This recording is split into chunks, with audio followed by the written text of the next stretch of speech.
This morning's press conference is mainly going to remind the country about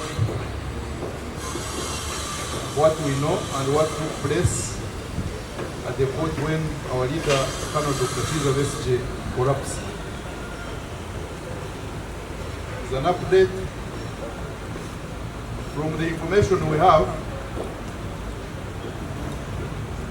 There has not been any significant improvement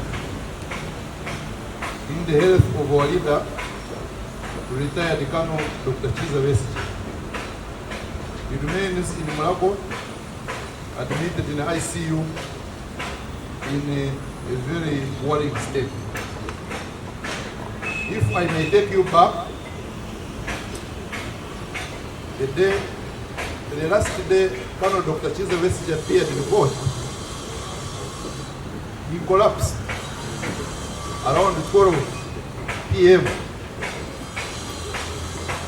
That day, myself, Dr. Nicholas Kamara, who holds an annual practicing license and a license practice in Uganda as a consultant physician, and Dr. Rume Baika and Dr. Olive Kobusinje, all of them practicing doctors, were in court.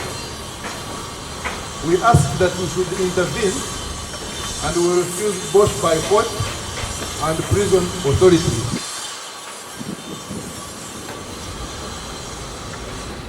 Our leader was taken in the cells. We could also call it a basement at court. He was held there for 2 hours. We don't know what was taking place in that area because we were not there. But what we are sure about is that there was no medical personnel in that place. 1 hour and a half later, an ambulance arrived, and we think it's an ambulance of the Ministry of Health. This ambulance, in as far as I'm concerned, was the most basic ambulance, which is called Type A, just a transport vehicle, because it had no nurse, it had no medical personnel, it just had a driver. I think they realized this was Type A ambulance, which could not do much. They sent for their own ambulance from prisons. This ambulance also, as far as we are concerned, did not arrive with any nurse. It arrived at the scene with only a driver.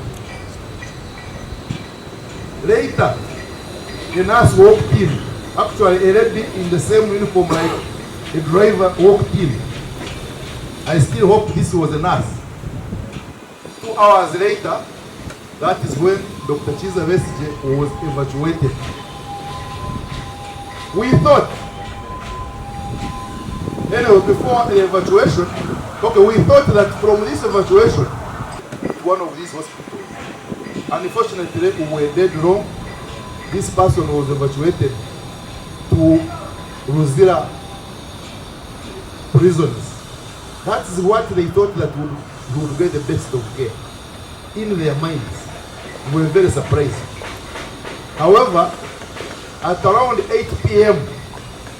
in the night, they realized the case was too big for them.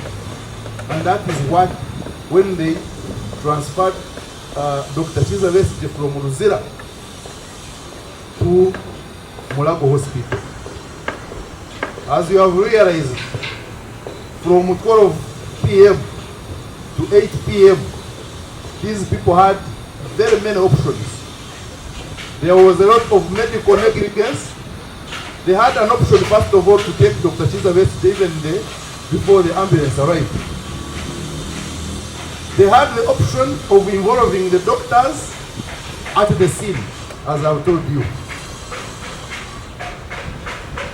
They had the option of evacuating Colonel Dr. Kizza Besigye to the hospitals in Kampala, not Ruzira. They still refused to do it.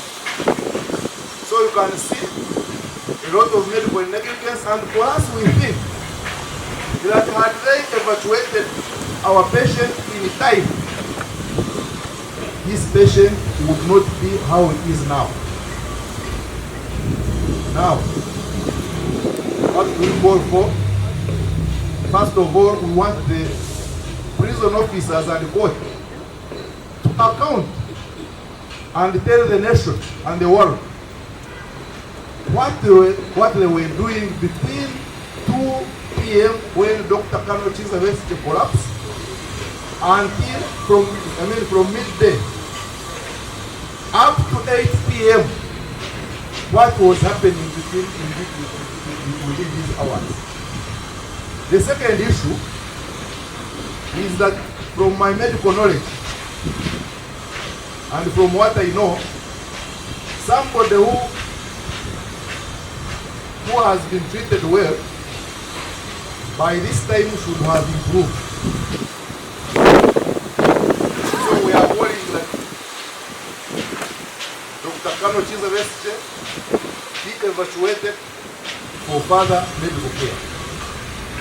But important also we need that the prison authorities and the court and indeed the judiciary to account for the time from midday to 8 p.m. What were they doing? How did they intervene? Why they don't take our leader to the good hospitals in Kampala?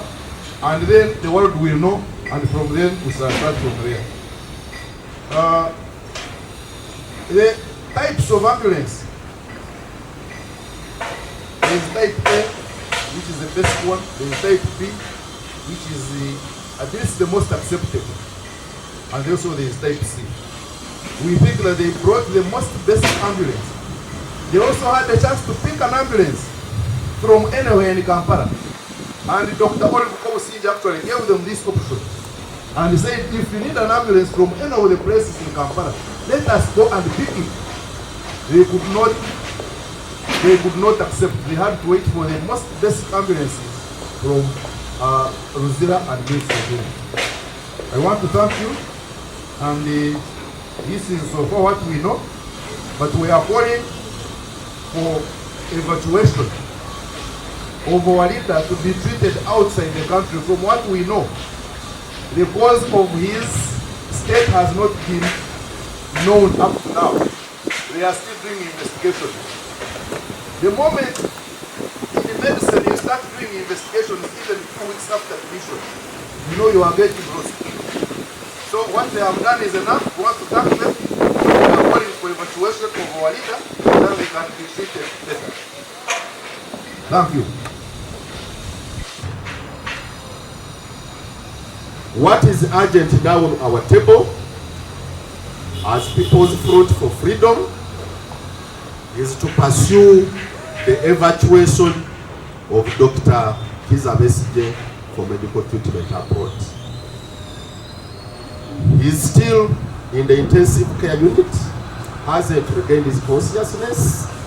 Therefore, good thing the Human Rights Enforcement Act allows any person to move court seeking an order to address violation of a fundamental human right. We are going to file an application in court demanding that courts should issue an order allowing the evacuation of Dr. Kizza Besigye for medical treatment abroad, since the health facilities of this country are in a sorry state. The other day you saw Dr. Chris Madondo, the Minister for Health, almost crying when he was in Mulago Hospital.